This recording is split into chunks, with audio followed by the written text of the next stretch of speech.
How are you? Well, it's good to be back. It's been a while um, with travel and events and holidays and so forth. Took a bit of a break on the live stream, but I am excited to be back with you again and to start these all hands on tech developer streams on Thursdays at 2 p.m. Eastern and whatever time zone that you are in. Thank you for joining me. We are going to get back into building a real-time game server, trivia game, using Node.js and WebSockets and lots of, Vue.js, maybe some other cool technologies, and share with you what I've learned about building an online game for Pluralsight. Back in November, there was the AWS reInvent conference that happened, and I should have queued up some photos, but we had a booth at AWS reInvent with this game set up at the booth with four iPad tablets for folks to play the game and watch the leaderboard, the scores on the big board, and have lots of folks gathered around cheering people on, and people came away both having a good time, learning some stuff about their cloud knowledge, and got some to grab some cool swag as part of the process.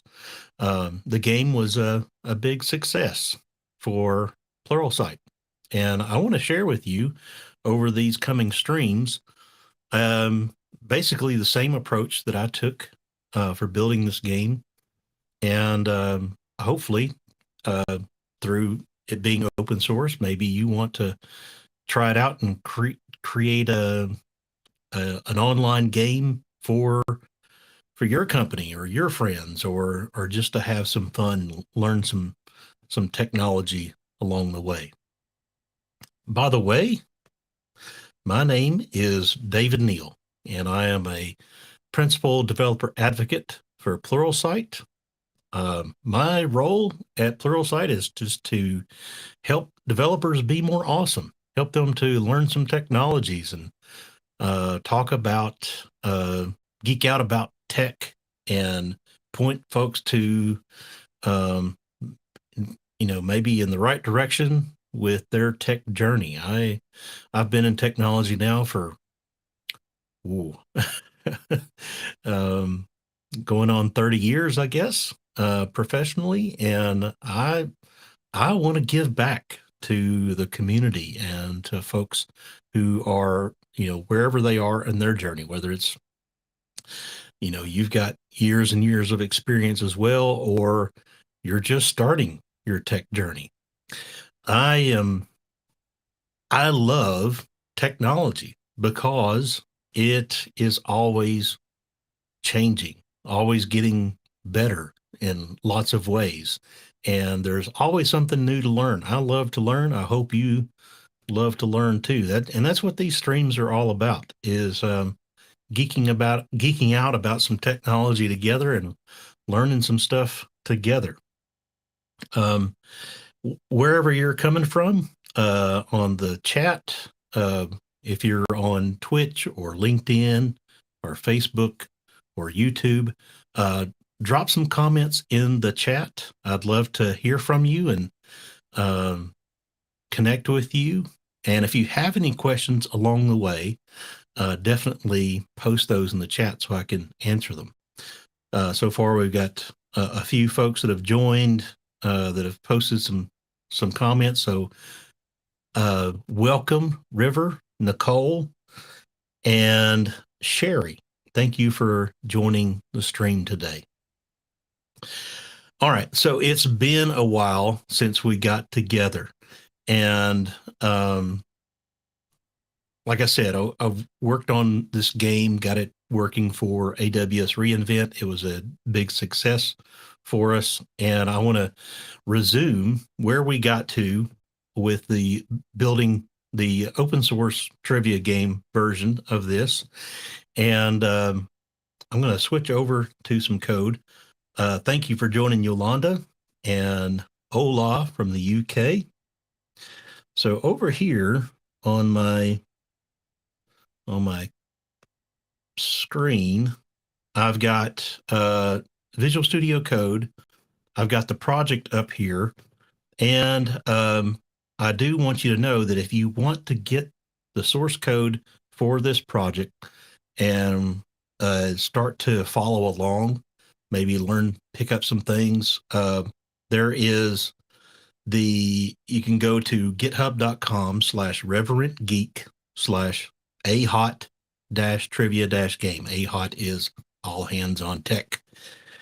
And in this project, if you look at the source code, there is a README file that steps you through what the dependencies are and the setup for the project. So there's not a whole lot going on yet, but if you download the source code and you have Node.js installed and run npm install to install all the dependencies, all the steps are here in the README. I've also added some tasks to the project. Probably need to revisit these to see if they are still the right tasks or the right order of things that we want to do. I think last time we were together, we actually defined some of the game states, and maybe we were able to show and hide some of the game based on the current game state. We'll have to go and look at that. One thing I want to do that I do periodically whenever I'm working with a Node.js project is I check dependencies in the project to see if they are out of date. And you can do that through the command line.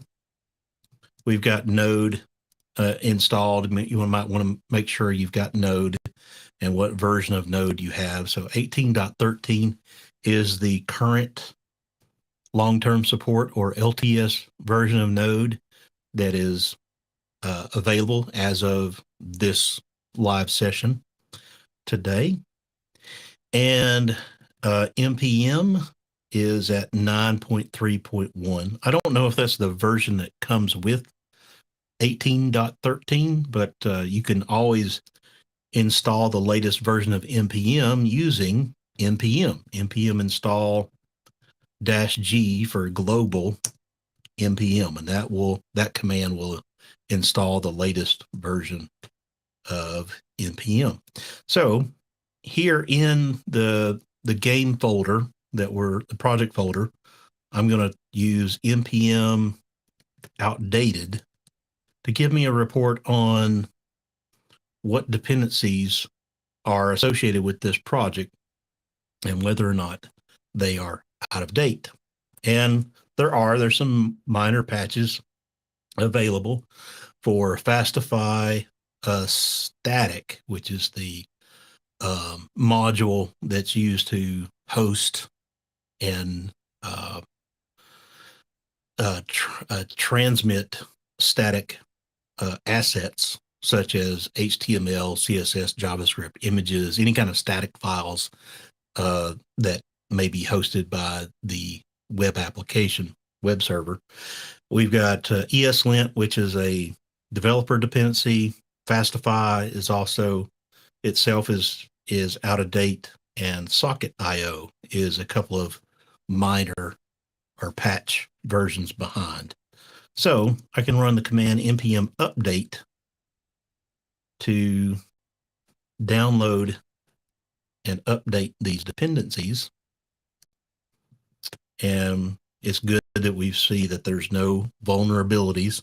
That's always a thing, right? So new vulnerabilities are discovered all the time with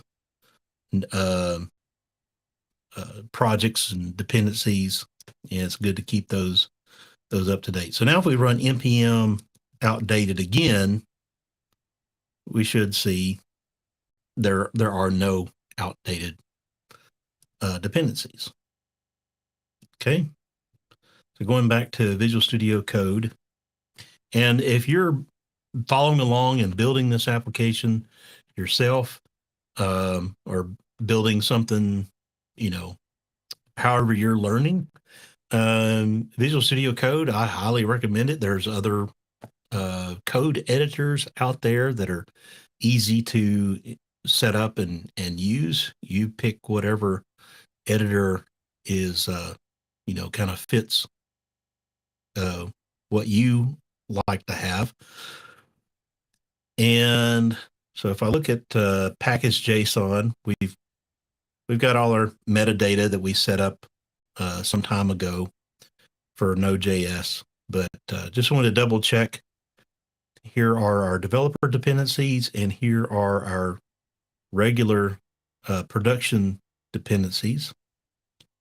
Let's see. I've got NodeMon installed, and I've got a script that launches the application using NodeMon. So it's this dev script. We can run that from the command line using npm run dev, and that's going to launch the web server application, or in this case Fastify, and it has put the hosted the app on our local machine at port 8080. So I'm going to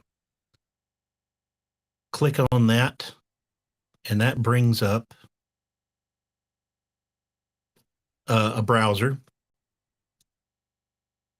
port 8080, and we've got, we don't have any fancy styling or HTML or any of that kind of stuff yet. We just have we're serving some HTML. I can click on start a game, and right now that's as far as it goes. It hides the first screen, shows the next screen in the kind of the workflow of the application. And this is all yet to be done. So I was right in the sense that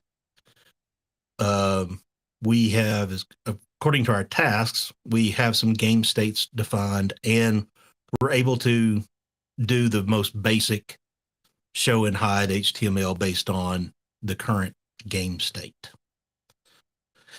All right. So the next step in what we're doing is to allow the player to enter a name and join the game that's currently hosted.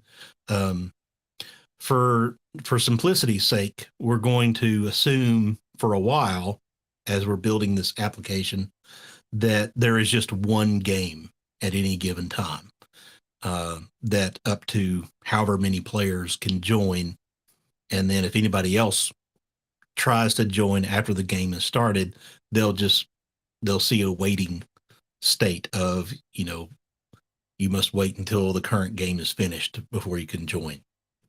In the future, somewhere down the road, we may want to figure out how to host multiple games simultaneously. You can do that through the the WebSocket system that we're using for real-time communications. There's the concept of channels. So each channel could be its own game that's running, and you could have multiple channels all running it at the same time. So you could have groups of games. All right.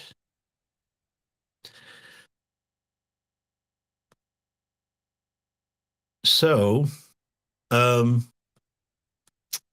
kind of wondering if we should continue with the steps that are here, or if we might go ahead and introduce some technology that will make our game both nicer looking and much easier to maintain going forward. And the things that I'm thinking about are some type of CSS framework and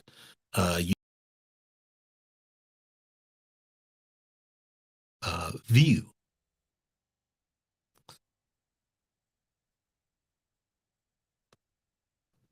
So if we go the path,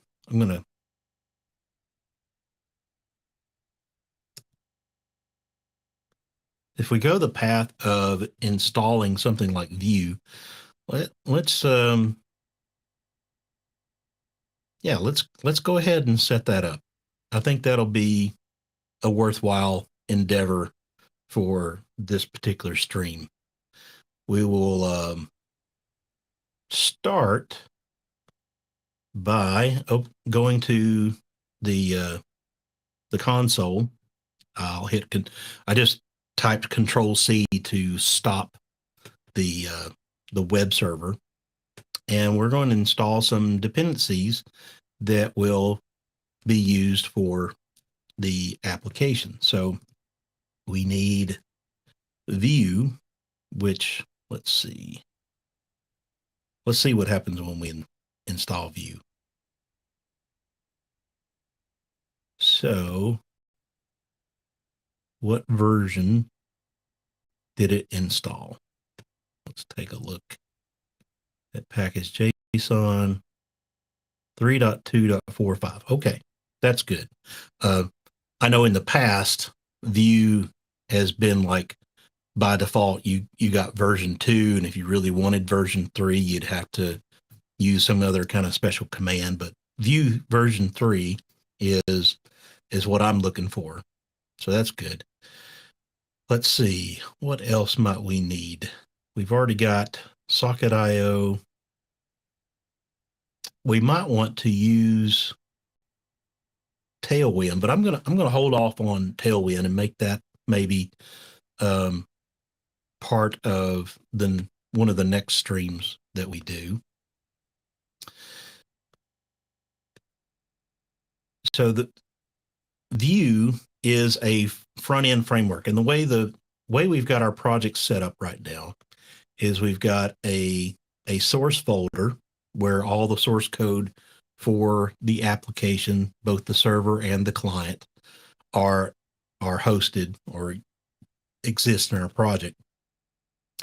And we've got it broken down into, there's the server side, there's the game server, and the index.js is the starting point for the application. This is, kind of like the bootstrap for the app. It's going to it's pulling in Fastify.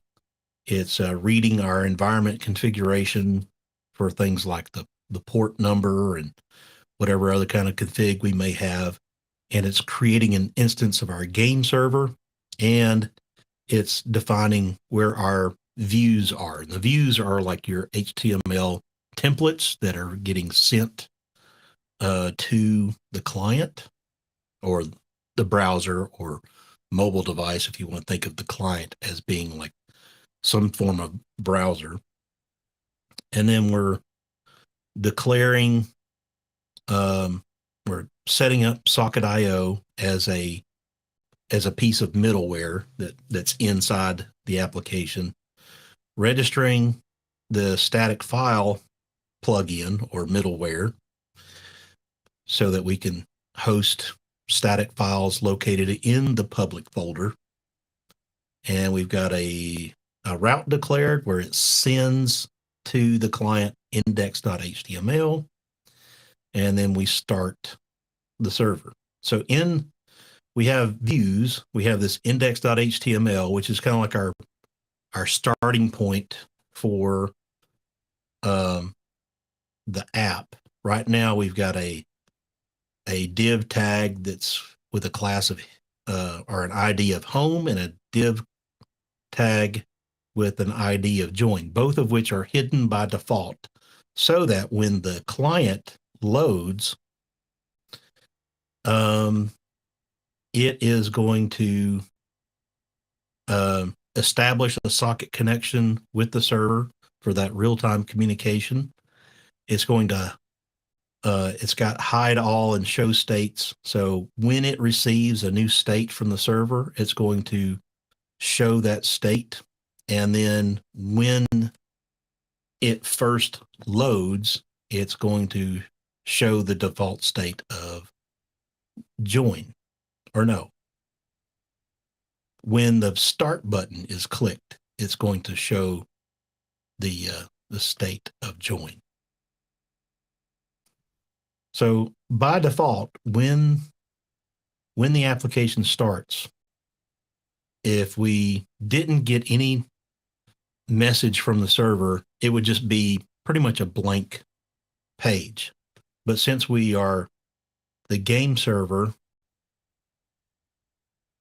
sends, when the socket is connected, it sends the current state to the client, which includes the default state of home. And that's what shows that particular module. So if we're going to refactor what we've got so far to use Vue, then we're going to change a lot of the HTML that we have right now and start to introduce Vue as our, some components and some JavaScript and so forth. So let's get started with that. I'm going to, here in the client where I'm importing socket.io, I also want to import create app from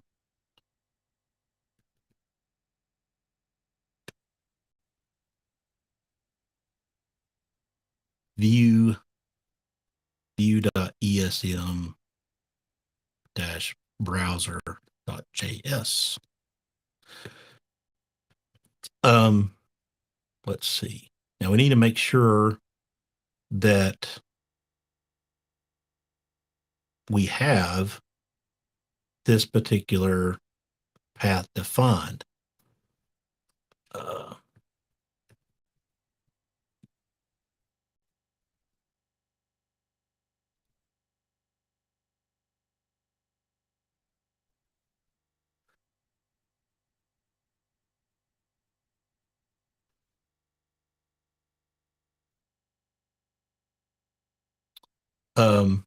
For the sake of simplicity, I'm not going to go into the process of like setting up a client build step, although we probably should do that at some point.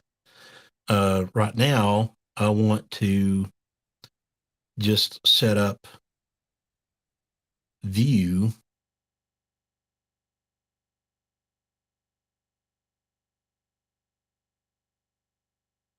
a static route so that we can serve Vue from this path.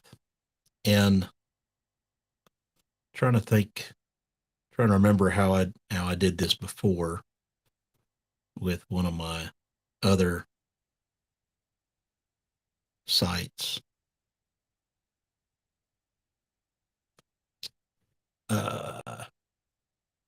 So in index, where we are setting up these paths, we've got a Fastify static module. And I know somewhere in here, we need also, so like we're serving up the public folder, we also want to serve up what will be node modules /view/dist, which is the distribution. So let me double check that. So if we look in the node modules folder, scroll down to Vue, there is a dist folder, and this is where all the Vue client stuff is happening. So we got a Vue ESM browser, Vue ESM browser prod, which is the production version, and this is the file that we want to be able to serve with Fastify, the static plugin. So Fastify static. I know I've run into an issue with this before, so I'm just going to come over here and Google Fastify static plugin and look at the documentation on how to register multiple paths. We can we register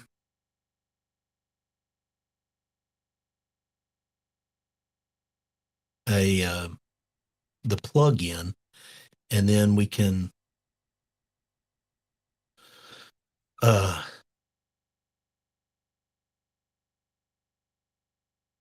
send individual files. Okay, multiple prefixed routes. First plugin, we got a public folder, and our second plugin, which is very similar to what we want to do.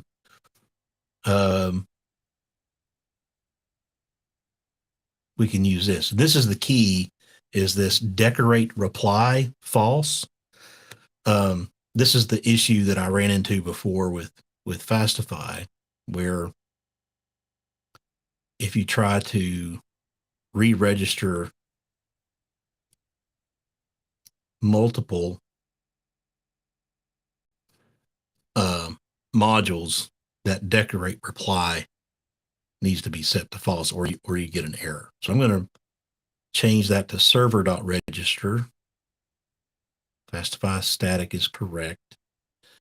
We're going to use dir name public,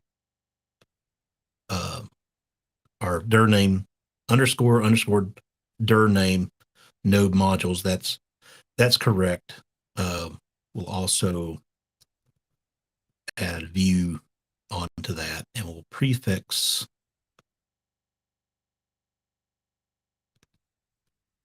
this to view.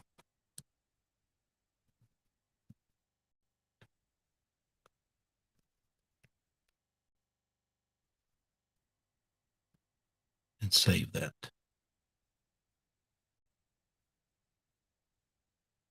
Just to make this consistent with what I've done above, I'm going to create a separate variable here called view path, and use that variable as the root here. So if you're not familiar, in Node.js, this underscore dir name, that is a kind of a built-in shortcut that represents the current application's root folder. So wherever the application is started from, in this case, the source, which is a good that I'm thinking through this, because source is the underscore dir name. It points to the source folder, which is where the application starts with index.js. So path.join is a built-in Node.js module that takes all the components of the path that you throw at it and creates a system specific path with all the correct separators. This module is needed because the paths may look different depending on the operating system that Node.js runs on. So the path separators used on, say, a Linux machine are different from what the path separators look like on Windows machine, forward slashes versus backslashes. So path.join just takes all the guesswork out of figuring out how to create a path for the particular operating system. So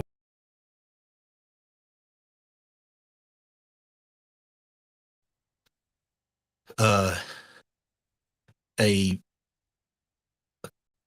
a reference to change the current directory up a folder. So using two periods means take the current folder, which is source, move up one folder, which is now the root of the project, and then traverse into node modules view dist. I think that'll work. Let's we've got the client here with create app. Without doing anything else, what I want to see is that when we run the application, npm run dev, and we go here to this, and I'm going to bring up the dev tools. Right now, there's a whole bunch of errors because socket wasn't running. And I refresh, I got the message I would hope to see, and that is the view module was loaded, and it is a development build of view. So all that work to register that static folder route and reference it, we did the right thing. All that is set up correctly.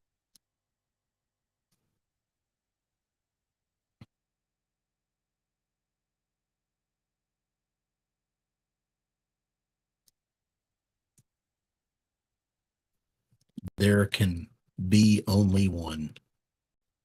Some of you may get that reference. Decorate reply false. All right, so let me make sure that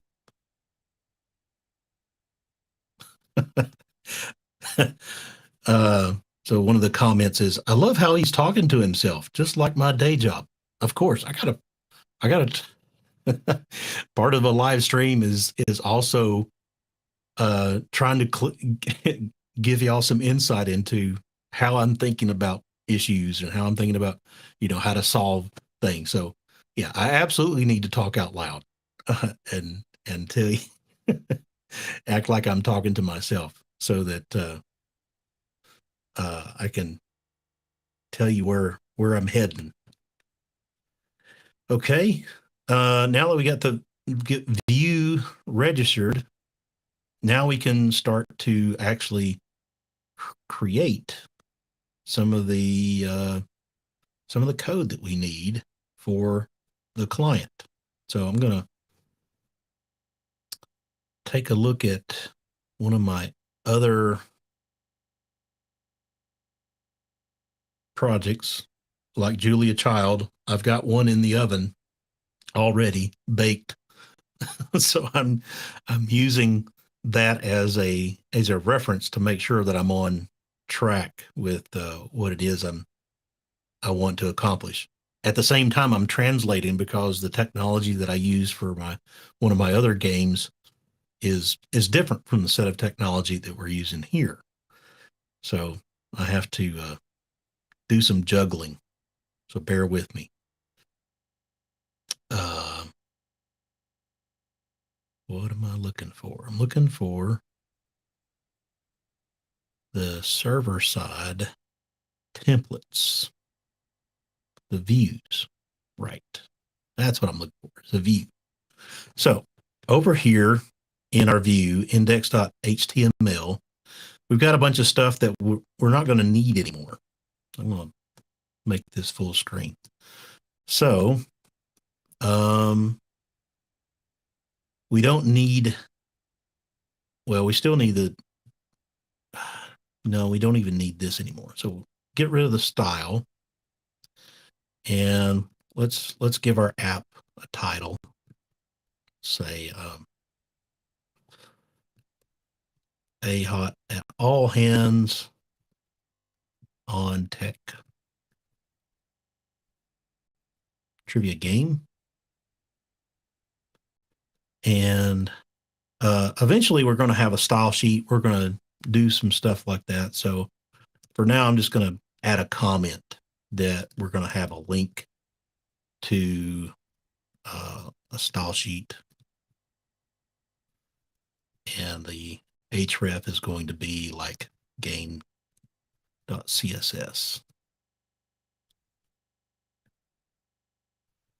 Okay. And here in the body,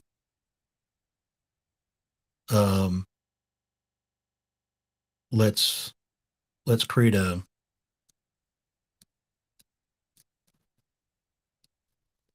div tag with an ID of app,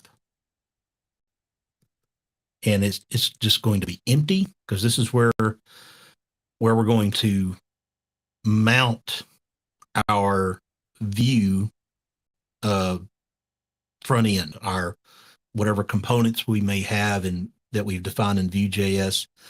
All that's going to be mounted and rendered in this div tag. So I'm going to take the rest of this, comment it out, and I'm going to create components that are the equivalent of these two things, the home and the join. All right. So let's take a look at home.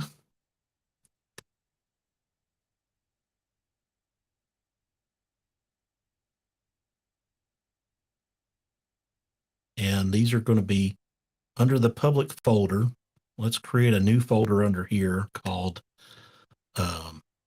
components. And in components, let's create a home.js and a join.js.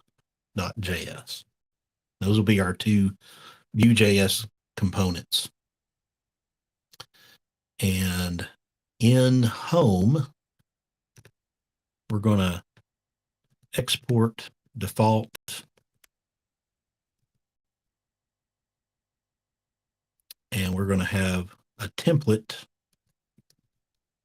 that is our HTML for home. So this is our home right now. Let's put that in the template.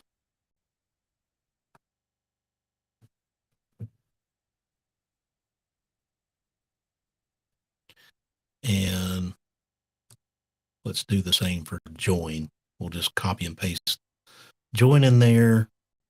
And this time we'll copy and paste this in the template.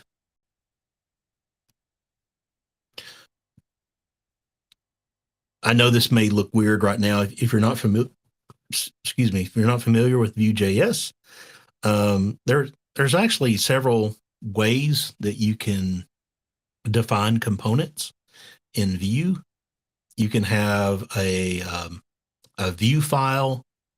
You can have straight JavaScript files. You can have a combination of HTML, CSS, and JavaScript in these things. I am going for now with a plain JavaScript file, and the HTML will be embedded in the JavaScript file as this template string, which, looks a little funky because it doesn't look like HTML when it's embedded in a string. But what this will allow us to do is to create our components and host all these different states of the game without having a build process. So later on, we will do a build process. We might use Webpack or Vite or, Parcel or whatever, build tool that we want to use for the client side stuff. But to keep things a little bit simple for now, we're just going to create JavaScript files that have our templates and everything built in. And eventually these templates will also have like methods and emit their own data. There may be child components that have properties and so forth, similar to like maybe React. But for now, we're just keeping things super simple. We've got some HTML embedded. So now in our client.js, we need to use our create app to build or to show the appropriate component. So ignoring the hide all and all that stuff right now, we're going to use create app to build our application.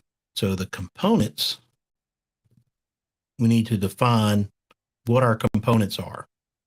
And those are going to be, it's a object that includes a list of all the components. We have a home and we have a join. Well, we need to define what home and join are. And that's where we can say import home from components slash home.js.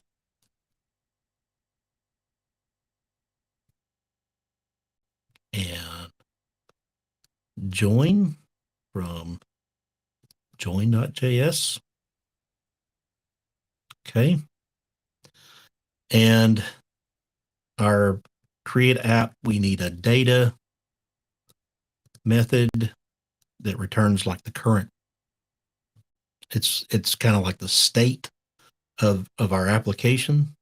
So we'll for now we'll return the current state is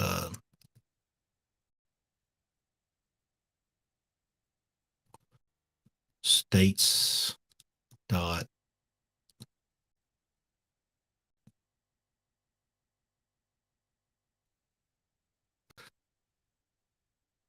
well, we have states defined up here. I don't like the way they're defined. I'm going to refactor that later. So for now, we're just going to say state current default state is home. And we're going to have some other ones along the way, like player name and so forth. We'll just leave that for now.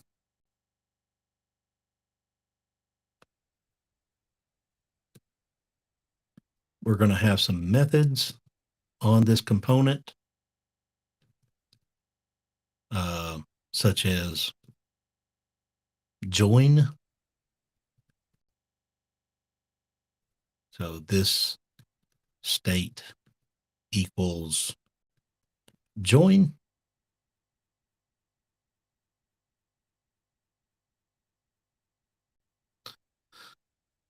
And let's see. When this component is created, we want to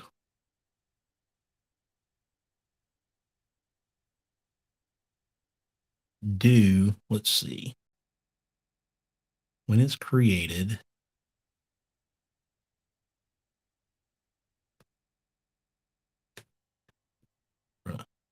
comment out that stuff right now.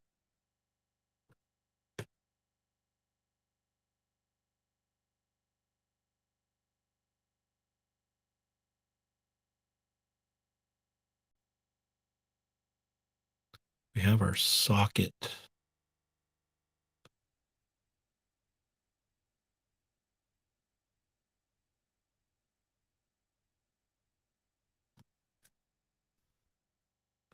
Let's say socket.connect.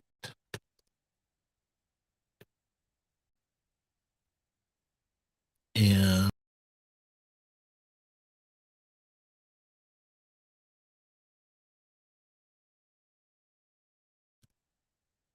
when it receives a state, we will, instead of show state, we need to say this dot state equals state. All right. Comment out the rest of this code.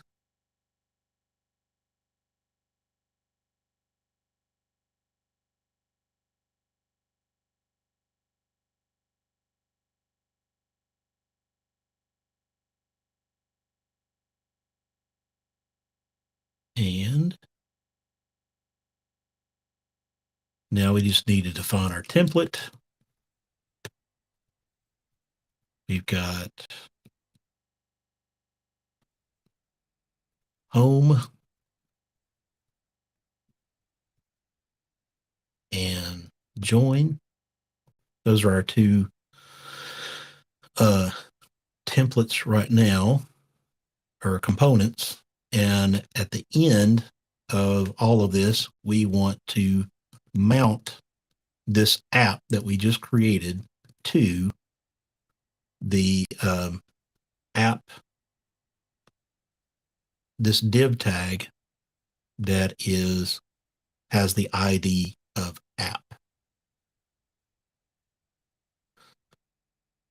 So right now, without doing any kind of state management, when we run this application, it should show us both the home and the join components at the same time. Now, all along the way, as we were making changes to the source code, we're using Node mon that is running the web server, and it's also monitoring the changes to our project. And so every time I've made a change and saved a file in the project, it has relaunched the web application or the web server. So when I go over to the browser now and I refresh, I get the latest changes. I didn't have to restart the web server. It had already done that. So as expected, it's showing me both the home and the join components. All right. So to make this work depending on the state, the current state of the game, I am going to use the vif command. So vif state equals home,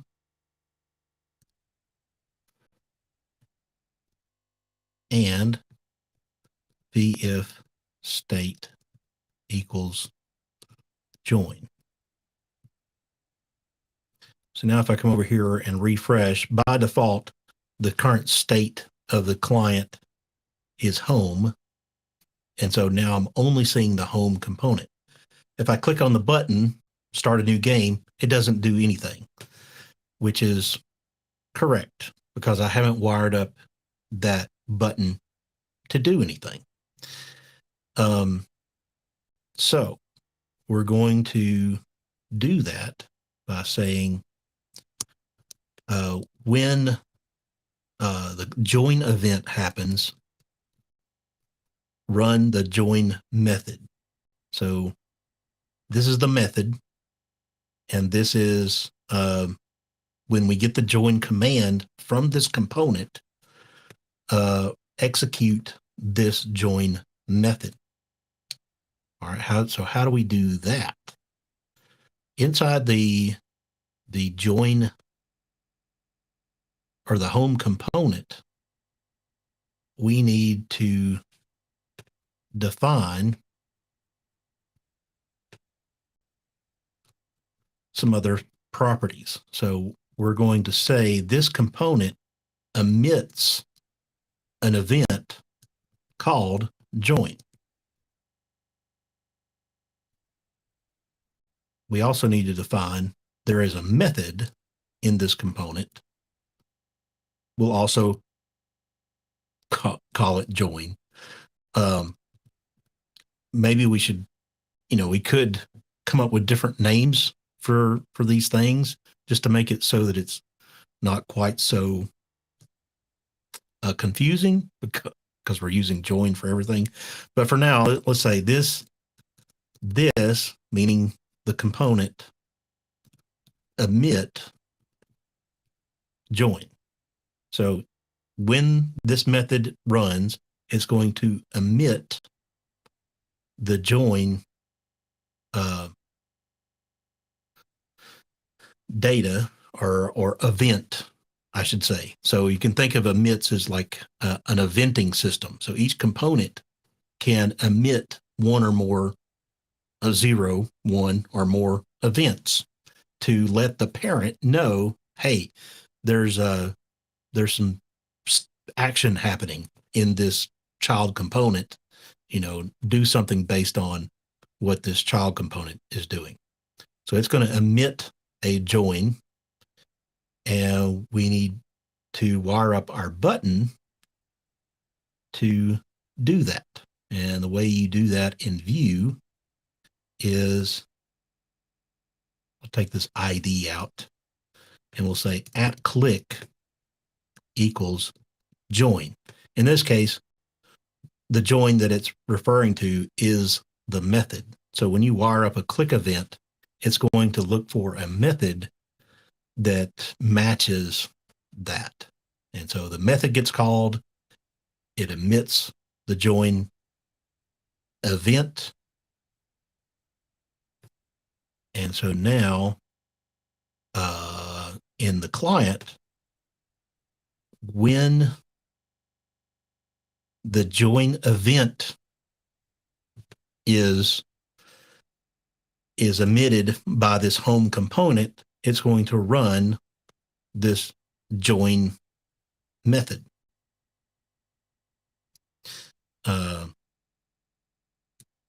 Let's just call it show join. Just to show you that it you could call these things whatever you want to. There's no magic other than, events and emits and methods. They have to match with, what they're looking for, what Vue is looking for. So now if we come back to our trivia game, refresh the page, click the button, the home component emitted back to the main Vue client that it is emitting the join event. And so now we are now showing and hiding Vue components based on those methods and emitting events, which is, sounds like a lot of stuff, but this is so much more powerful and easier to reason about long term using raw HTML and JavaScript and dealing with like the spaghetti cascading effects that can happen when you've got everything in one big kind of HTML, CSS, and JavaScript file. Now we can start to define individual components that own parts of the application to do all that stuff. All right. Well, I am keeping to a 1 hour time on these live stream sessions. So we're about 5 minutes away from the top of the hour. Now would be a good time to ask any questions. Is there anything that covered today that you need me to clarify or look at again? I know we kind of jumped around because it's been a while since I've been in the project. You may be brand new to what we're trying to accomplish here. And so if you have any questions, absolutely fire away.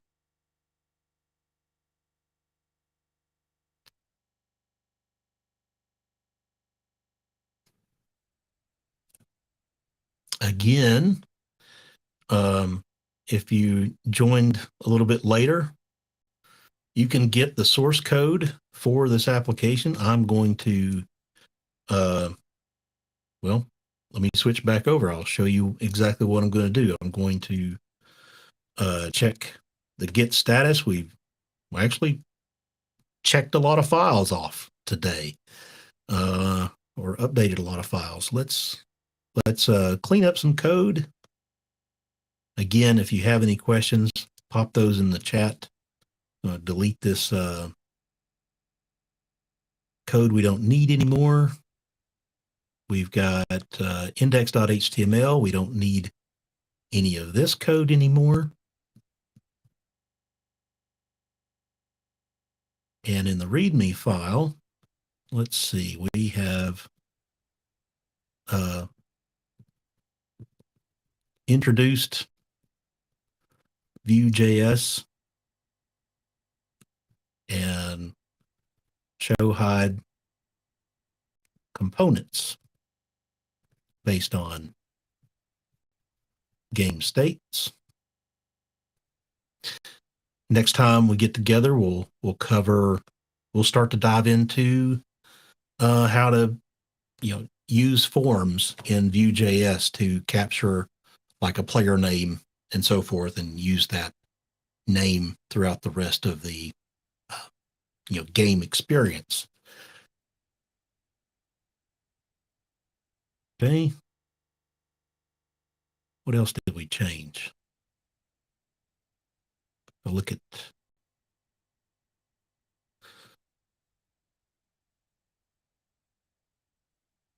refactored that. We got 2 new components. We refactored the HTML. Okay. So I'll finish committing all this code. Say adds Vue.js and refactored to Vue components. Push that. Uh-oh. There's some stuff in the repository that I don't have locally. I wonder what that is. Nobody's worked on this except for me.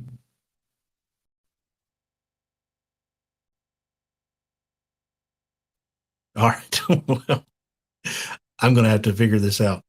Let's see. Git rebase abort.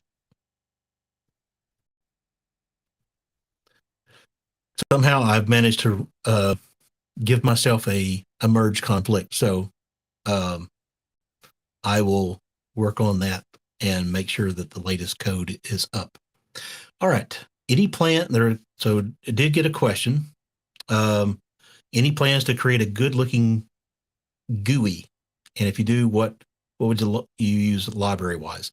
So yes, absolutely. We'll style the application, make it look as beautiful as my skills will allow. And we'll probably use Tailwind CSS to be like our tool to style the components and the app. And I also do graphic design and illustration work, so we'll have some fun creating some characters and make it visually appealing. Absolutely.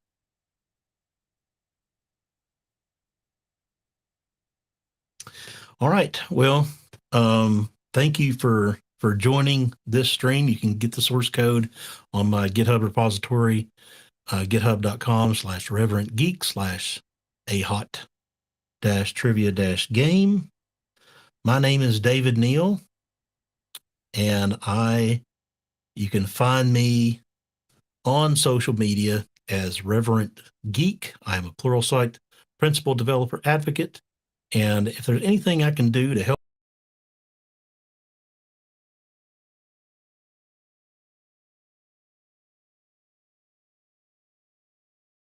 be more awesome. So thanks again for joining. Hope you'll join me again next week on the next installment of All Hands on Tech Live with your host, David Neal, as we continue to build a trivia game together. Till next time, see ya.